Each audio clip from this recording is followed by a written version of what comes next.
세상이 누구를 통해 주를 봅니까? 우리를 통해 보는 겁니다. 교회 하나님만 보고 온다? 아닙니다. 사람 보고 옵니다.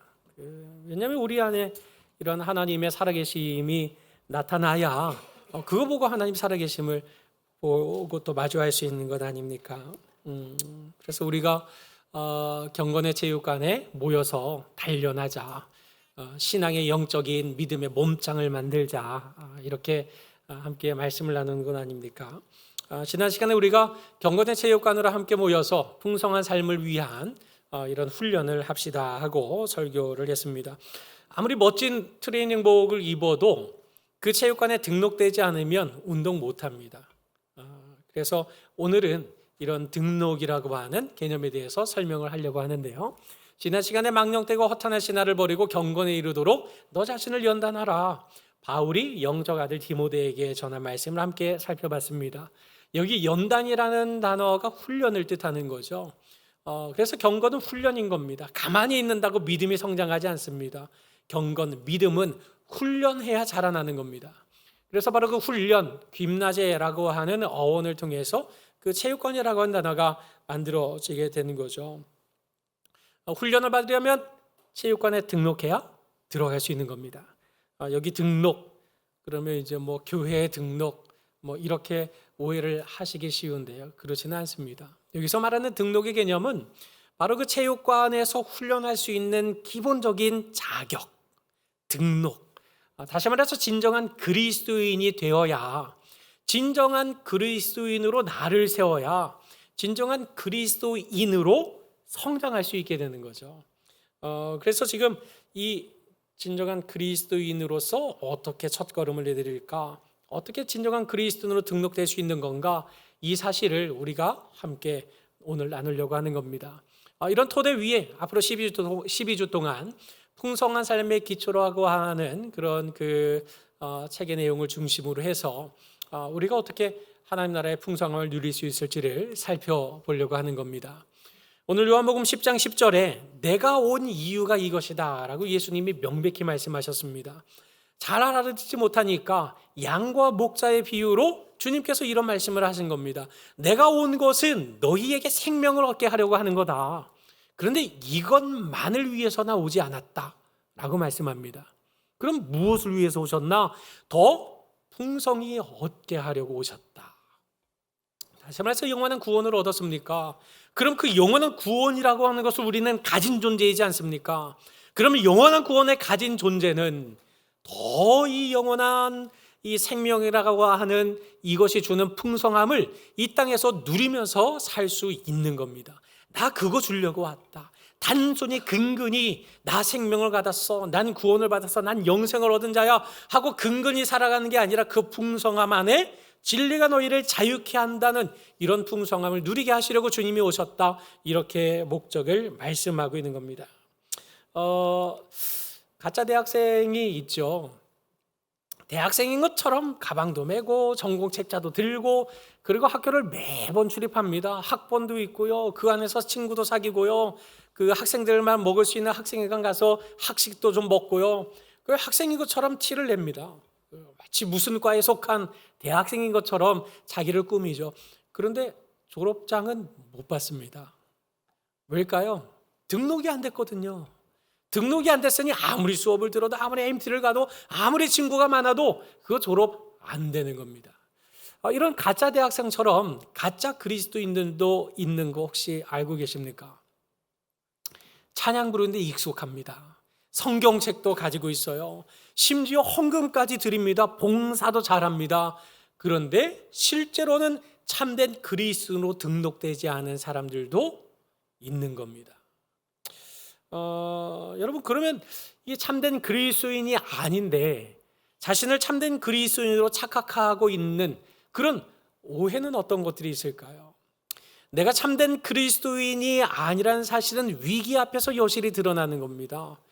이 사람이 가지고 있는 가방이 명품인지 짝퉁인지 구별되는 시간은 하늘에서 비가 갑자기 떨어질 때라며요.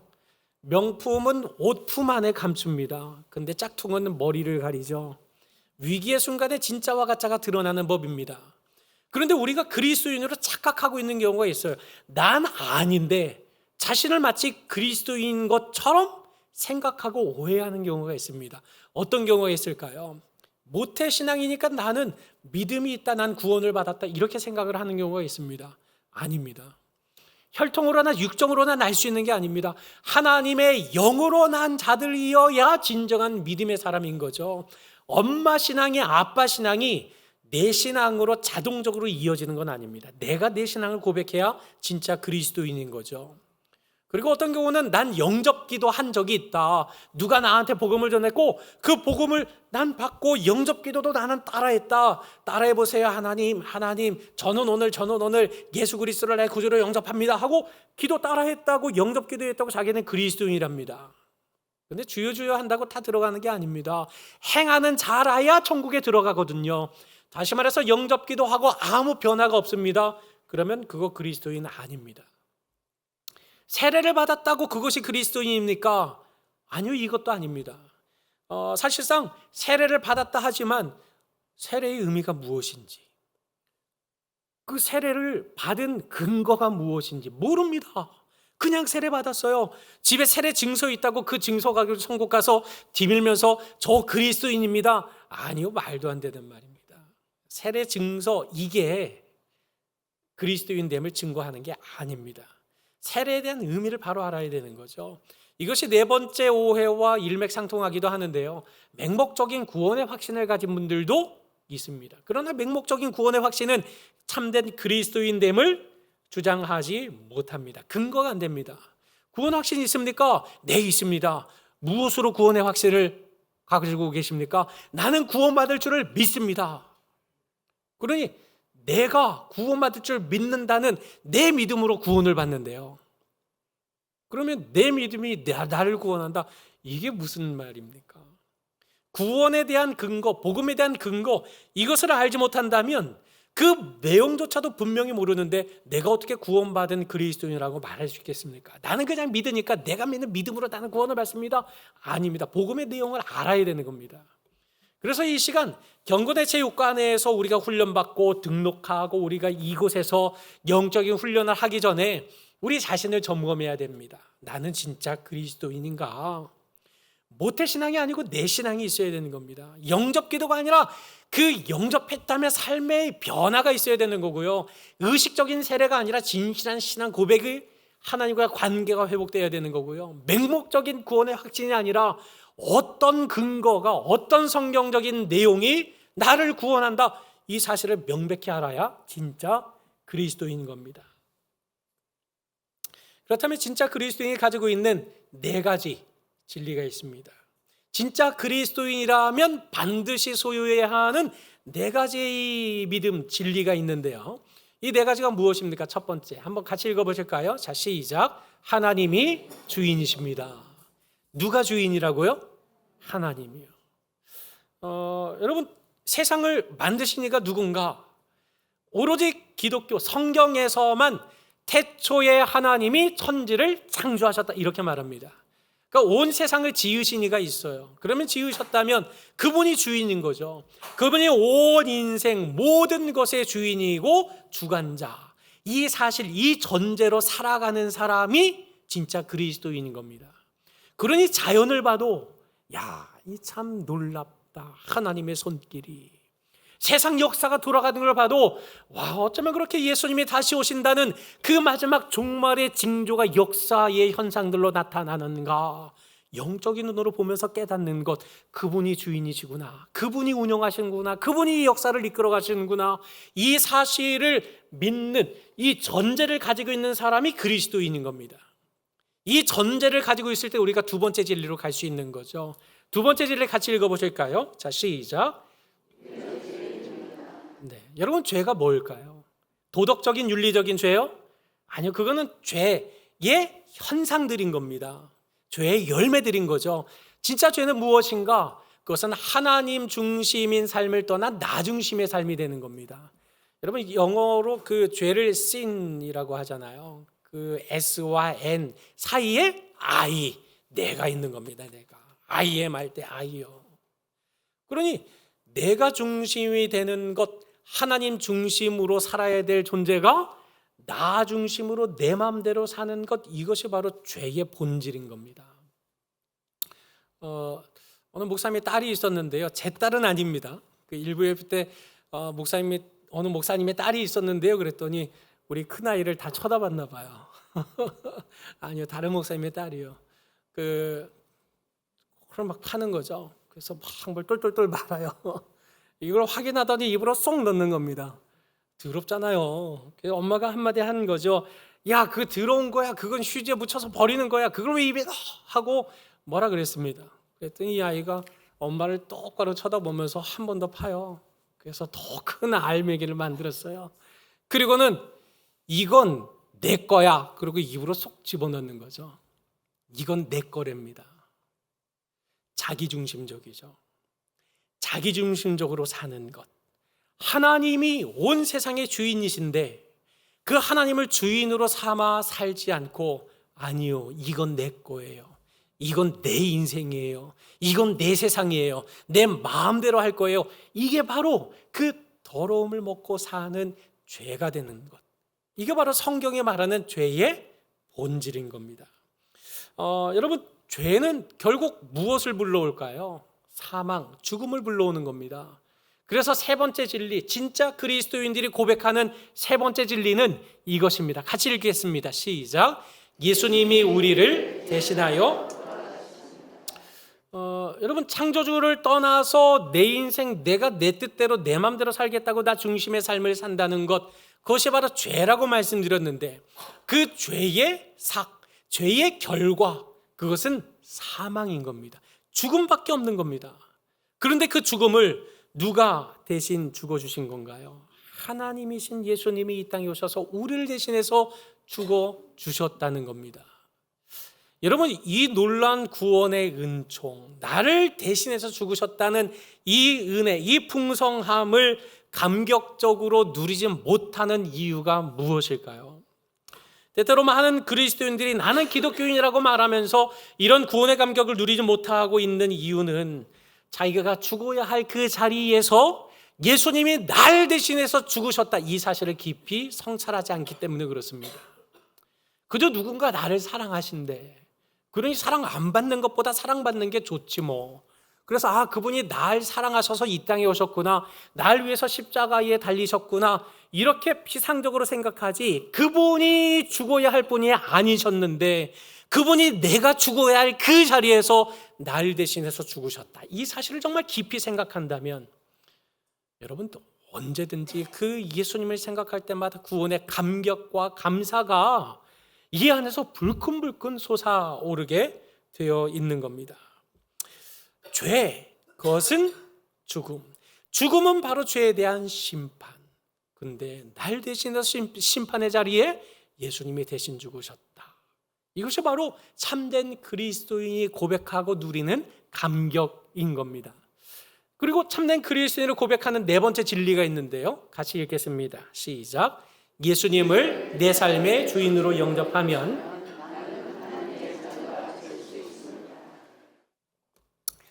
여러분, 요한복음 1장 12절에 영접하는 자, 곧 그 이름을 믿는 자들에게는 하나님의 자녀가 되는 권세를 주셨다, 이렇게 말씀하지 않습니까? 그런데 여러분, 영접이라고 하는 것이 도대체 뭡니까? 그냥 감사합니다, 이렇게 뭘 이런 걸 다 하고 이런 정도가 영접이 아닙니다.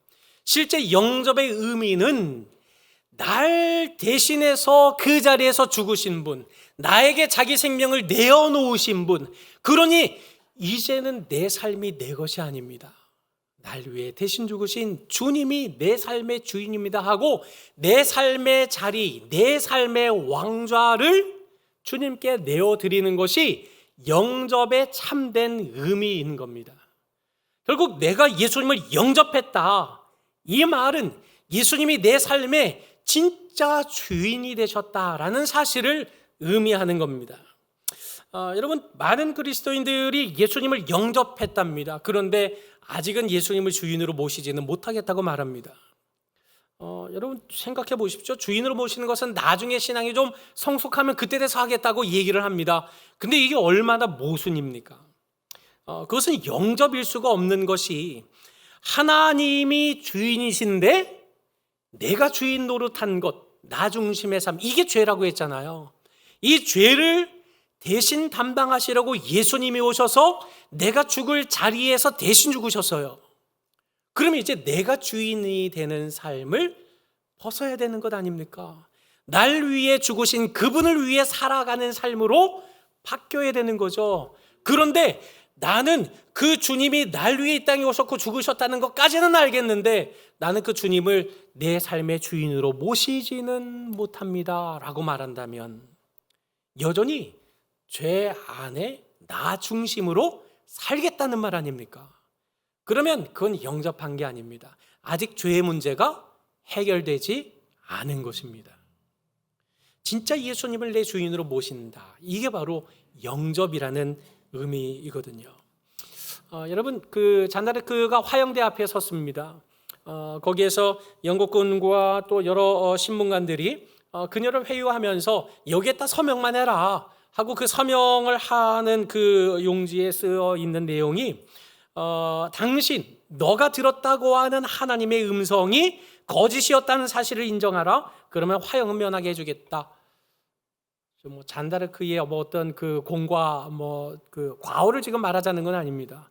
그가 화형대 앞에서 죽음의 위협을 받으면서 하나님의 음성이 거짓말이라는 인정하라. 그러면 화형을 면하게 해주겠다. 지금 이렇게 말하고 있는데 잔다르크가 한동안 침묵을 했습니다. 그리고는 고개를 들어서 이렇게 말했습니다. 나는 하나님께 속한 사람입니다. 내 생명은 그분의 것입니다. 이렇게 말하는 겁니다. 그래서 나는 내가 들은 것은 하나님의 음성이 맞습니다. 그래서 나는 그분의 것이어서 이 말을 취소할 수 없습니다. 이렇게 말하는 겁니다. 그리고는 불이 그녀를 집어삼키는 그런 순간에 그 잔다르크의 입술에서는 예수, 예수, 예수라는 말이 울려 퍼졌다고 역사는 기록하고 있지 않습니까? 여러분, 이것이 바로 사도 바울의 고백과도 같은데요. 우리가 살아도 누구를 위해서요? 주를 위해서. 죽어도 주를 위해서. 그래서 우리가 살든지 죽든지 누구의 것이라고요? 주의 것이다. 이게 진짜 그리스도인 아닙니까? 주님, 내 주인이시다. 그러니 그 주인을 위해서 산다는 것, 주인의 것으로 산다는 것, 이게 내 정체성이니 그의 것으로 산다면 이 세상에 어떤 박해, 어떤 어려움이 있어도 그것이 나를 흔들지 못한다. 이게 진짜 그리스도인의 매력 아니겠습니까? 여러분, 이 로마서를 쓸 때 사도 바울은 감옥, 그러니까 가택연금 상태에 있었던 거죠. 그럼에도 불구하고 나는 살아도 주를 위해, 나는 죽어도 주를 위해, 나는 아무 거리낌 없어, 나는 오롯이 주의 것. 이게 사도 바울의 정체성이었고, 이런 진짜 정체성을 가진 그리스도인이라면 여러분, 상황이 그 사람을 과연 위기 속에 흔들 수 있을까요? 아무리 비바람이 몰아닥쳐도 예수를 내 품으로 안지 않겠습니까? 여러분, 누구를 위해서 산다는 것과 누구의 것이다 라는 표현이 비슷하지만 조금은 다릅니다. 누구를 위해 산다는 것보다 누구의 것이다, 이 말이 훨씬 더 강력하기 때문입니다. 아내를 사랑해요. 결혼했습니다. 설거지도 도와줘요. 분리수거도 해줘요. 그리고 월급 땀 흘려서 다 벌었는데 그거 아내한테 다 갖다 줍니다. 어떻게 관리하든지 별로 신경 안 씁니다. 왜요? 아내를 위해서 살거든요. 그런데 권태기가 들었어요. 이제 미운 것들이 보이기 시작해요. 그러면 하던 설거지 계속 할까요? 하기 싫어지거든요. 분리수거 할까요? 아니요. 돈 벌어줬는데 너 그거 어디 다 갖다 썼냐? 하고 이제 따지기 시작하거든요. 여러분, 누구를 위해서 산다는 것은 그런 의미에서 자발적인 겁니다. 내가 하고 싶으면 하고 하기 싫으면 안 하는 겁니다. 그게 조건부 헌신이 되는 거죠. 내가 결정자입니다. 그러나 누구의 것이라는 말은 무엇입니까? 그분의 것이라는 말은 난 그분의 뜻대로 움직이는 존재, 선택의 여지 없는 순종, 그분이 내 인생의 결정권자, 이런 고백인 것 아닙니까? 그러니 진짜 그리스도인, 참된 그리스도인은 그렇게 주를 위해서 살아가는 것처럼 사는 존재이기보다는 주님의 것으로 속해 있는 존재, 사나 죽으나 주님의 것이라는 확신을 가지고 살아가는 존재, 이런 전제 안에서 살아가는 존재, 그가 바로 진정한 그리스도인, 그 사람이야말로 진정 그리스도인으로서 영적인 체육관에 등록이 되어서 영적인 훈련을 시작할 수 있는 가장 기본적인 전제라는 사실을 말씀드리는 겁니다. 혹 지금까지 말씀드린 것 중에 나는 그렇지 않은 것 같아 라고 생각되시는 분 손 드세요. 그러면 이제 손 드시기 좀 그렇잖아요. 우리 주변에 사람들이 있습니다. 교육자들도 있고요, 목자들도 있고요, 저도 있고요. 저는 사실 이 부분에 대해서 잘 모르겠습니다. 하는 거 있으면 솔직하게 말씀하셔야 됩니다. 왜냐하면 영혼이 죽고 사는 문제거든요. 우리가 영생을 얻느냐 못 얻느냐에 대한 아주 중요한 문제이기 때문에 그렇습니다. 혹시 나는 아직 잘 모르겠습니다, 나도 알고 싶습니다 하시면 주변에 있는 분들에게 말씀하시면 얼마든지 기꺼이 이런 복음의 진리에 대해서 나누어 드릴 수 있습니다. 아무튼 이런 참된 그리스도인으로 지금 등록하고 지금 출발해야 우리가 영적인 성장을 이룰 수 있는 겁니다. 여러분, 홈쇼핑에도 지금이 기회입니다, 조금 뒤면 늦습니다, 뭐 이런 얘기 하잖아요. 지금 등록하시면 뭐 5개월 프리입니다, 뭐 이렇게 그 혜택을 주기도 하는데 복음의 능력이 이렇게 값 없는 그런 그 싸구려 복음은 아닙니다. 그렇지만 이 복음을 용납하고 복음을 영접하고 주님이 주인이 되는 삶을 산다면 진짜 그리스도인으로 등록해서 살아가는 삶은 명백히 하나님이 주시는 혜택, 축복이 있는 겁니다. 그 엄청난 축복은 이미 우리에게 주어진 것인데 그 축복의 내용이 뭐가 있을까요? 완전한 용납, 특별한 존재라는 것, 새로운 공동체에 속하게 된다는 것, 요 세 가지의 축복이 있습니다. 한번 같이 읽어보실까요? 완전한 용납, 특별한 존재, 새로운 공동체. 이 내용을 조금 자세히 보면 이렇습니다. 하나님이 그리스도 안에서 나를 입양하셨다는 사실. 여러분, 이것이 우리가 참된 그리스도인으로 출발하게 될 때 얻게 되는 첫 번째 축복인 겁니다. 로마서 8장 15절에 세 번역으로 옮겨놨는데요. 자녀로 삼으시는 영을 받았습니다. 그래서 우리는 하나님을 뭐라고 부른다고요? 아빠, 아버지라고 부릅니다. 여러분, 아빠, 아버지라고 부른다는 것, 이건 참 귀한 일이죠. 저는 어렸을 때 그 하수구에 빠진 적이 있었다고 말씀드렸잖아요. 세발 자전거 타고 다니다가 옛날에는 안전 뭐 이런 개념이 없었으니까 맨홀 뚜껑을 열어놓은 거죠. 비 많이 온다고 뭐 그랬는지 어쨌는지 모르지만, 근데 그 맨홀 뚜껑 열린 거기에 이제 확 빠져버린 겁니다. 아마 자전거를 타지 않았다 하면 저는 이제 하수동 물에 쓸려 내려가서 지금 여기에 존재하지도 않았겠죠. 근데 이 세발 자전거가 탁 걸리면서 거기에 이렇게 아무튼 걸려 있게 된 겁니다. 그러니 반은 하수도 물에 빠져 있었고 반은 이렇게 걸려 있었고, 뭐 자지러지게 울었죠. 작은 아버지가 달려오셨어요. 넌 왜 거기 있어? 왜 거기 있다니요? 이걸 누가 열어놨으니까 빠진 거지. 어린아이가 그 뭘 알겠습니까? 저를 아이고 그 왜 너 거기 들어가 있어 하고 저를 이제 끄집어내셨어요. 근데 하수도 냄새가 얼마나 납니까? 오물을 뒤집었었는데 냄새, 야 빨리 네 엄마한테 가서 씻어달라 그래, 그러는 거예요. 얼마나 상처가 되는지요. 그런데 어머니가 아이고 내 새끼 하면서 저기서부터 막 달려오신 거예요. 어떻게 하셨게요? 저를 그냥 들쳐안았어요. 저 이미 오물에 젖었단 말이에요. 저 안으면 어떻게 되겠어요? 엄마 옷도 다 버리는 거예요. 상관없어요. 그냥 안아주시는 거예요. 그리고 아이고 내 새끼 어디 다친 데 없냐 하고 옛날에는 왜 부엌 같은 데 가서 씻겼잖아요. 부엌에 데리고 가서 깨 홀딱 벗겨놓고 어디 다친 데 없냐 그러면서 물 뿌려가면서 씻어주면서 다친 데 없냐고 다 살펴봐요. 자기는 안중에도 없어요. 오로지 자식 요것만, 어디 다쳤나 이것만 관심인 거죠. 우리 부모님하고 아닌 사람하고 이렇게 차이가 납니다. 그런데 하나님이 누구시라고요? 우리 아빠이자 아버지라는 겁니다. 여러분, 우리 아빠이자 아버지라는 것, 나를 자녀 삼으셨다는 것, 내가 아무리 큰 죄악을 저질렀어도, 내가 아무리 지저분한 인생이어도, 내가 아무리 별 볼 일 없는 인생이어도 하나님은 진정한 그리스도로 출발하는 우리를 어떻게 하신답니까? 괜찮아, 너 옛날 일은 내가 다 잊었어, 넌 내 아들이야, 넌 내 딸이야 하고 안아주시는 것, 이것이 진정한 그리스도인 누릴 첫 번째 축복인 겁니다. 이게 두 번째 축복이 무엇입니까? 나는 그리스도 안에서 특별한 존재가 된다는 것이 축복입니다. 여러분, 요한복음 15장 5절에 예수님이 이렇게 말씀하셨어요. 같이 읽어보실까요? 자, 시작. 나는 포도나무요, 많은 열매를 맺는다. 여기서 나는 예수님이, 너희는 우리를 말하는 겁니다.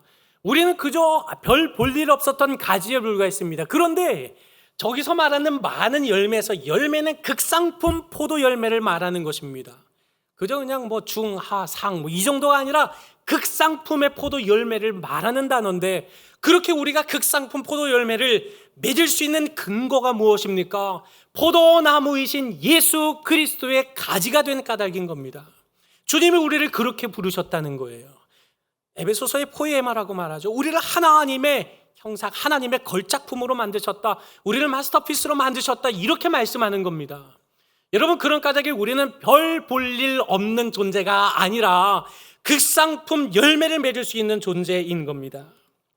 여러분, 어떤 분들은 아이고 나는 글렀어요, 나는 이미 실패했어요, 막 그렇게 말씀하실 수도 있겠습니다. 제가 언젠가 수요밤 예배 때 이거 한번 보여드렸는데요. 어떻습니까? 소리 나잖아요. 들리시나요? 그죠? 그런데 하나님이 우리를 부르셔서 온갖 연단과 훈련을 다 시키시는 거죠.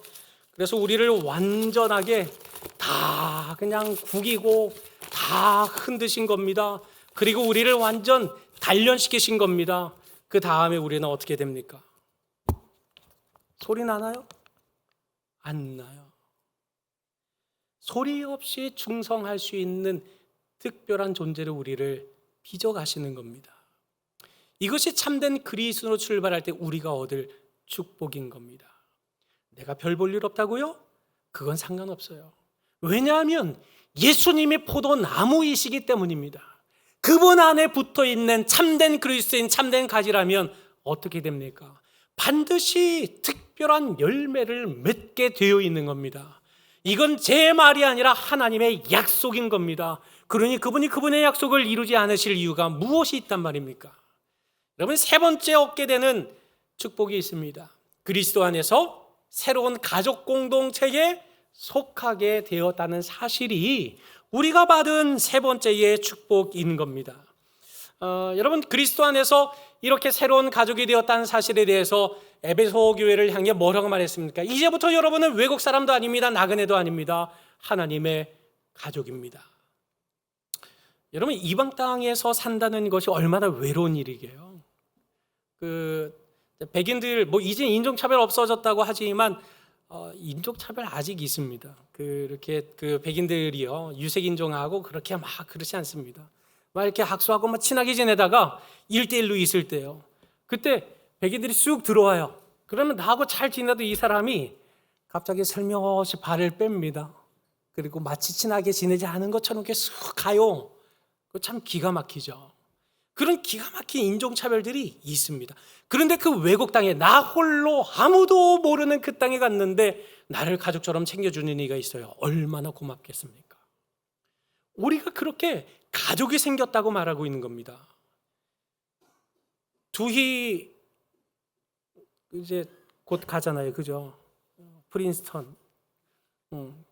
그 하나님의 아버지예요? 두희의? 맞죠? 지수, 하나님이 아버지 맞아요? 그렇죠? 이상하다. 너도 아버지 너도 아버지 그러면 둘이 남매? 근데 나도 하나님의 아버지인데? 그러면 어떻게 되는 겁니까? 우리는 가족인 겁니다.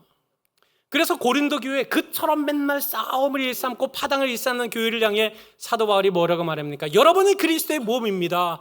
다만 따로따로 지체들일 뿐입니다. 우리의 모양이 다릅니다. 역할이 다릅니다. 기능이 다릅니다. 배경이 다릅니다. 그런데 우리는 뭐라고요? 한 몸, 한 가족이라는 겁니다. 그러니 여러분, 이렇게 한 몸, 한 가족으로 이 땅을 함께 살아갈 존재가 있다는 사실, 이것이 얼마나 놀라운 축복입니까? 사랑하는 서부경의 성도 여러분, 고린도후서 5장 17절에 사도 바울이 이렇게 말합니다. 같이 한번 읽어보실까요? 시작. 누구든지 그리스도 안에 있으면 그는 새로운 피조물입니다. 보십시오, 새 것이 되었습니다. 새 것이 되었습니다. 예전 것은 다 지나갔고요. 이전 것은 지나갔으니 보라 새 것이 되었도다. 이것이 바로 하나님의 말씀이고 선포인 겁니다. 참된 그리스도인이 된다는 것, 옛사람을 벗고 이제 새 사람이 된다는 겁니다. 여러분, 진짜 등록이 무엇입니까? 진짜 등록은 내가 이렇게 그리스도 안에서 새로운 피조물이 되었다는 사실을 믿는 것, 이것이 진짜 그리스도인 겁니다. 따라해 보실까요? 나는 그리스도 안에서 새로운 피조물이 되었습니다. 아멘이십니까? 이거 믿으셔야 돼요. 이걸 전제로 삼고 사셔야 되는 겁니다. 그래야 우리가 영적인 훈련의 장에 들어갈 수 있는 겁니다.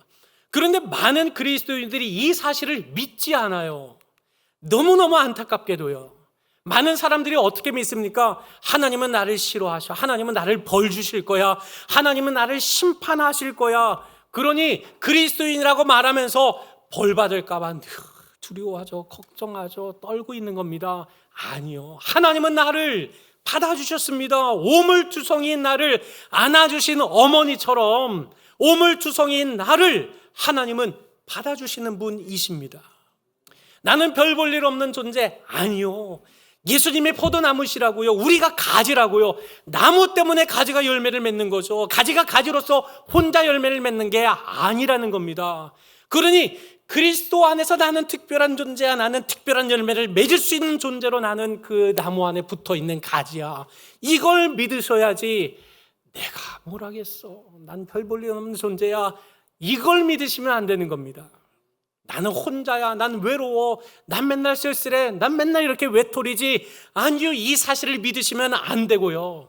오늘도 그리스도 예수 안에서 하나님을 진정 아빠, 아버지라고 고백하는 나의 형제가 있고 나의 자매가 지상에 있는 겁니다. 교회 안에 있습니다. 그래서 나는 하나님 아버지 안에 아버지를 같이 모시고 있는 가족이 있는 존재야. 이걸 믿어야 외로움이 아니라 불안이 아니라 이 가족 안에서 평강의 복을 누릴 수 있는 것 아닙니까? 여러분, 우리가 믿지 말아야 할 것을 믿고 믿어야 할 것을 안 믿는 까닭에 많은 사람들이 어떻습니까? 그리스도인이라고 말하지만 늘 꾀죄죄한 겁니다. 그러나 우리가 이 파란색에 있는 이 사실들, 하나님이 나를 받아들이셨다는 것, 영접해 주셨다는 것, 하나님이 나를 자녀 삼아 주셨다는 사실과 나는 그리스도 안에서 특별하다는 사실, 나는 하나님의 가족이라는 사실, 이 사실을 끊임없이 선포하고 믿고 확신하고 나아가면 여러분, 그 그리스도의 삶에 얼마나 담대함과 용기와 자유가 샘솟겠습니까? 이것을 주시려고 주님이 오신 겁니다. 잘못된 믿음은 참된 그리스도의 매력을 상실하게 만듭니다. 내가 느끼든 느끼지 못하든 상관없습니다. 이미 주님은 십자가에서 이 모든 것을 이루셨기 때문에 그것을 붙드는 자 이 모든 축복 받은 것이나 마찬가지이기 때문입니다. 그러므로 서부경향의 체육관에서 진정한 그리스도인으로서 등록이 되고 진정한 그리스도인으로서 새 출발을 연습하면서 하나님이 우리에게 더 풍성하게 만드시고자 예비하신 모든 것들을 이 서부경향의 체육관에서 단련하고 훈련함으로써 이 모든 것들을 풍성히 누리는 우리 모든 성도님들 되시기를 주님의 이름으로 간절히 축원합니다.